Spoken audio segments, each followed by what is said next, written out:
სახელმწიფო პოლიტიკური თანამდებობის პირის მხრიდან სამსახურეობრივი უფლებამოსილების ბოროტად გამოყენების ფაქტზე ფინანსთა სამინისტრომ და სახელმწიფო უსაფრთხოების სამსახურმა რეგიონული განვითარებისა და ინფრასტრუქტურის მინისტრის ყოფილი მოადგილე კობა გაბუნია დააკავეს. გამოძიების ფარგლებში რეგიონული განვითარებისა და ინფრასტრუქტურის ყოფილი მინისტრის ირაკლი ქარსელაძის სახლი და 20 სხვადასხვა ობიექტი გაიჩხრიკა.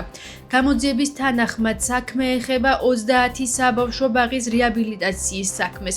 საზოგადოებისთვის ასევე ცნობილია, რომ მუნიციპალური განვითარების ფონდიდან 30 საბავშვო ბაღის რეაბილიტაციისთვის გამოყოფილი 9.365.801 ლარის თაღლითურად დაუფლებისა და 1.211.000 ლარის უკანონო შემოსავლის ლეგალიზაციის ფაქტზე დაკავებულები არიან შპს ლაგი კაპიტალის ხელმძღვანელი პირები. გამოძიების მასალების მიხედვით ლაგი კაპიტალის მიერ 2023 წლის ივლისიდან 2024 წლის მაისამდე პერიოდში ფონდში წარმოდგენილი ავანსის მოთხოვნები იყო დაუსაბუთებელი და მხოლოდ ნაწილობრივ უზრუნველყოფილი. დანაშაულის სასჯელის სახით თავისუფლების აღკვეთას 9-დან 12 წლამდე ვადით ითვალისწინებს.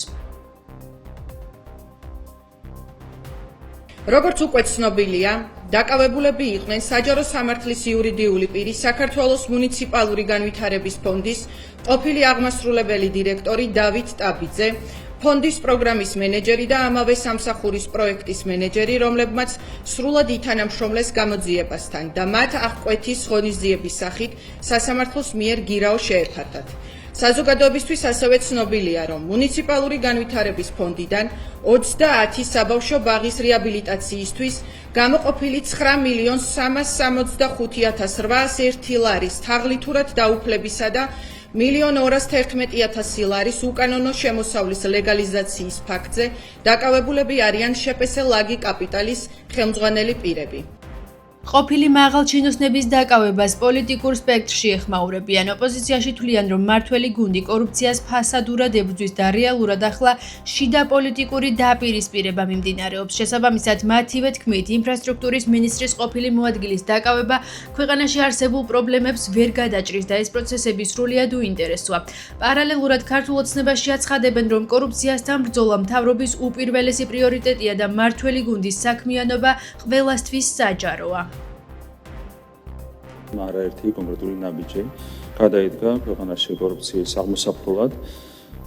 სრულად გამჭვირვალეა მთავრობის საქმიანობა. კიდევ ერთხელ ხაზგასმით მინდა აღვნიშნო, რომ მთავრობის ყველა აქტი არის გამჭვირვალე და ხელმისაწვდომი ნებისმიერი ადამიანისთვის. შესაბამისად, თუ ვინმე რაიმე ნიშანს დაინახავს მაგიერების ნებისმიერ აქტში, შეუძლიათ მოგმართონ კითხვებით და ყველა კითხვას გაეცემა ბუნებრივია პასუხი, რა თქმა უნდა, მომავალშიც ასე გამჭვირვალედ გავაგრძელებთ მუშაობას. ის რაც შესაბამისი უწყებების მიერ არის ხოლმე გადმოცემული განცხადებების და ბრიფინგების სახით, რა თქმა უნდა, ამას ისმენს საზოგადოება და ეს, რა თქმა უნდა, მეტყველებს იმაზე, რომ ხელისუფლებას აქვს ეს პოლიტიკა, რომ კორუფცია ყველა დონეზე იყოს მინიმუმამდე დაყვანილი და შესაბამისად ეს იქნება ადრეული, თქვათ, ეპოქა თუ დღევანდელი და ასე შემდგომ, რა თქმა უნდა, ამას ერთადერთი მნიშვნელობა შეიძლება ქონდეს, რომ თქვათ, დღეს შეიძლება პრევენციული ხასიათის ზომები მიიღო 19 მდიდარი პროექტიდან 161 რომ პრობლემურია და ამ პროექტების ჯამური ღირებულება რომ 1 მილიარდ ლარს აღემატება. ხლა ამას რომ მინისტრი თავად დაადასტურებს, მე მგონი, აქ სხვა კითხვები უკვე აღარ ჩანს, მაგრამ არ უნდა დაგვავიწყდეს, რომ დაახლოებით 1 წლის წინ ამავე დარბაზში ეს 99 დეპუტატი ტაშს უკრავდა ირაკლი ქარსელაძეს. ტაშს უკრავდა, მიესალმებოდა, მხარს უჭერდა. რაც რა თქმა უნდა ნიშნავს იმას, რომ პოლიტიკური პასუხისმგებლობა არათუ მინისტრის მოადგილეზე და მინისტრზე, რა თქმა უნდა, ვრცელდება ქართულ ოცნებაზე. რა თქმა უნდა, ეს ნიშნავს საპარლამენტო კონტროლის კრახს, საპარლამენტო კონტროლის და ზედამხედველობის ჩავარდნას. დღეს მთავრობის ხდომა გაიმართა ირაკლი კობახიძე მმართველი გუნდის მიერ განხორციელებულ საქმიანობასა და სამომავლო გეგმებზე ისაუბრა. მაგალითად, მისი თქმით, ქართული ოცნება ქვეყნის განვითარების 10 წლიან სტრატეგიაზე მუშაობის დაწყებას გეგმავს. კონკრეტულად 2026-35 წლების ჩათვლით დაისახება კონკრეტული გზამკვლევი, რომლის მიხედვითაც მომავალი წლების განმავლობაში თანმიმდევრული განვითარების პროექტი უნდა შედგეს. კობახიძემ ასევე ქვეყანაში კორუფციასთან ბრძოლის საკითხზეც ისაუბრა და და აღნიშნა, რომ მთავრობის საქმიანობა სრულად გამჭვირვალეა და მთავრობის ყველა აქტი ნებისმიერი ადამიანისთვის ხელმისაწვდომია. გვინდა რომ დავიწყოთ მუშაობა 10 წლიან სტრატეგიაზე, ქვეყნის განვითარების 10 წლიან სტრატეგიაზე 2026-35 წლების ჩათვლით. გვინდა რომ მოვამზადოთ დოკუმენტი, რომელსაც დაეფუძნება ქვეყნის განვითარება ყველა მიმართულებით. ჩემი წარმოდგენით ეს უნდა იყოს ლაკონური დოკუმენტი, სადაც იქნება გაწერილი ძალიან კონკრეტული ამოცანები, მიზნები და ამოცანები და სადაც იქნება შემდეგ გაწერილი უკვე ამ მიზნების განხორციელების ვადები, ამოცანების შესრულების ვადები. რა თქმა უნდა, მეტი დეტალი საზოგადოებისთვის გახდება ცნობილი მოგვიანებით. სამი ოპოზიციური პარტიის აკრძალვის მოთხოვნით სარჩელი საკონსტიტუციო სასამართლოშია. ნაციონალური მოძრაობა, ახალი და ლელოის სამი პარტია, რომელთა გაუქმების მოთხოვნით ქართულმა ოცნებამ სასამართლოს მიიმართა. გადაწყვეტილების მისაღებად სასამართლოს 9 თვიანი ვადა აქვს. სარჩელის მოთხოვნის მთავარი საფუძველი პარლამენტის დროებითი საგამოძიებო კომისიის დასკვნა. შეგახსენებთ, ახალი ცვლილებებით პოლიტიკური პარტიის არაკონსტიტუციურად გამოცხადება ავტომატურად გამოიწვევს ამ პარტიის წარდგენით არჩეული პარლამენტის ან საკრებულოს წევრის უფლებამოსილების შეწყვეტას და პარტიული სიის გაუქმებას. ოპოზიციაში აცხადებენ, რომ მმართველი გუნდის ქმედებები კონსტიტუციასთან შეუსაბამოა და მასთან წინააღმდეგობაში მოდის. ხელისუფლების ოპონენტები აცხადებენ, რომ პოლიტიკურ და სამართლებრივ ბრძოლას არ შეწყვეტენ. Დღესაც ერთთან რამოდენიმე მნიშვნელოვან ოპოზიციურ პარტიას კრძალავს სახელმწიფო პარტია, ეს ხდება მაშინ, როცა მყარდება დიქტატურა, ან ხდება დიქტატურის ფორმალიზება. ამიტომ ვიქნებოდით ამ სიაში თუ არ ვიქნებოდით, ვინც არ უნდა ყოფილიყო, ამას დაუპირისპირდებით ყველა პოლიტიკური და სამართლებრივი საშუალებით საქართველოში და საერთაშორისო ინსტანციებშიც ამ ბრძოლას მივიყვანთ ბოლომდე, იმიტომ რომ ვთვლით, რომ ლელოთი თუ ლელოს გარეშე გაუქმება, ლელოს გაუქმებს თუ არ გაუქმებს საკონსტიტუციო სასამართლო, ეს პროცესი, ეს კანონი ჯამში არის დიქტატურის ფორმალიზებისთვის და ეწინააღმდეგება საქართველოს კონსტიტუციას. საქართველოში რუსული საოკუპაციო რეჟიმის მხრიდან იკრძალება ყველაზე დიდი პროდასავლური პარტია, ერთიანი ნაციონალური მოძრაობა და სხვა კოალიციების. ჩვენთვის საერთოდ არანაირი მნიშვნელობა არ აქვს, რა გადაწყვეტილებას მიიღებს ქართული ოცნება.